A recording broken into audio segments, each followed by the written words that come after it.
You know, AI was supposed to unlock this amazing new era of productivity. But instead, for a lot of us, it's created this weird paradox right at the heart of our work. It's making us busier, but not necessarily better. So let's break down why that is. Okay, just think about it for a second.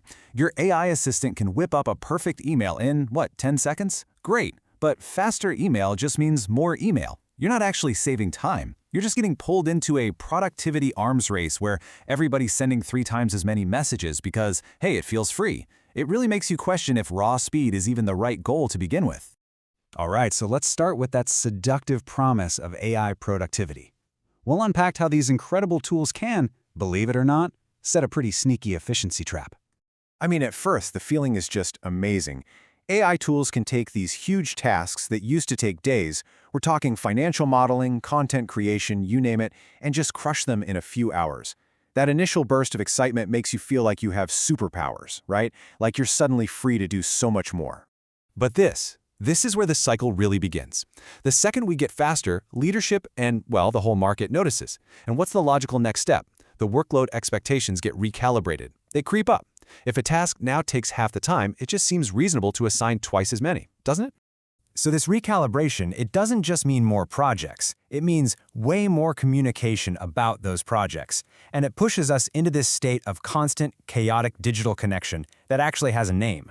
The author and professor Cal Newport, he calls this the hyperactive hive mind. And it's a perfect description, isn't it?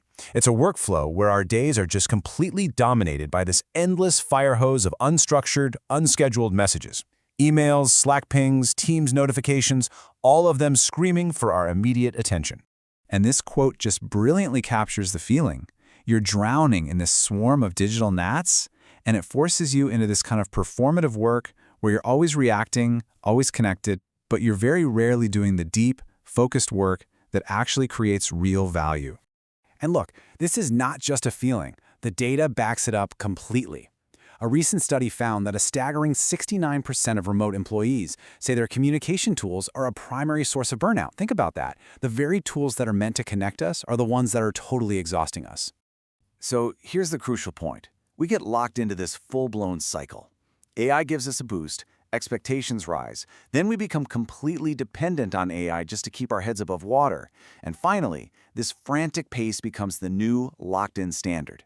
It's a classic Red Queen dynamic. We're running faster and faster just to stay in the same place. But there is a way out of this trap. And it's not about finding an even faster tool. It's about a fundamental shift in how we think about work and, more importantly, how we think about communication itself. This slide just lays it out perfectly. On one side, you've got the speed trap that leads to more messages, constant context switching, digital burnout, the whole shebang. But on the other side, you have the strategic escape. This is all about fewer but better messages. It's about creating space for deep work and achieving real clarity through intentional communication. See, the solution isn't to just accelerate the chaos. It's to replace the chaos with a playbook. Instead of all this unstructured, off-the-cuff messaging, we need a clear, documented project communication plan that basically defines the rules of engagement for everyone. What's so interesting here is that a communication plan breaks all that chaos into simple, solvable pieces. This isn't about adding bureaucracy. It's about creating a blueprint for clarity by just answering simple questions up front. Who needs to know what? Where do our conversations actually happen? And how often do we really need to sync up? And this right here brilliantly illustrates the cost of not having a plan. Research shows that teams who operate in that chaotic, unstructured way, they experience a 34% higher rate of project delays. All that noise has a real, tangible business cost. So, building on this idea of a playbook, one of the most powerful principles in this new strategy is really embracing the asynchronous advantage. This data is pretty striking. Research on high-performing hybrid teams shows they've basically flipped the traditional model on its head. They allocate a majority, a full 60% of their core collaboration to asynchronous work. Things like shared documents and video messages. They only reserve about 40% for those real-time meetings. And the benefits are just crystal clear. An async-first approach, where every message doesn't demand an instant reply, it respects and protects your team's most valuable resource, their focused attention. Documentation becomes a natural side effect of just getting work done.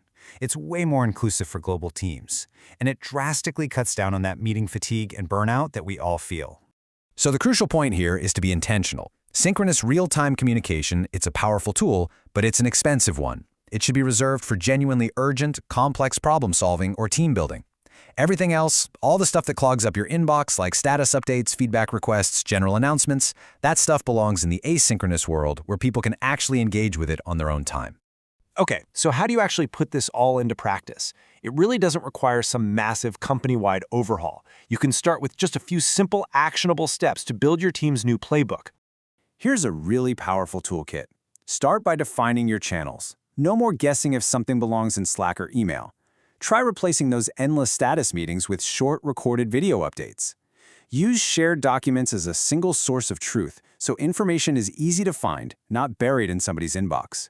When you create structure like this, you eliminate the noise.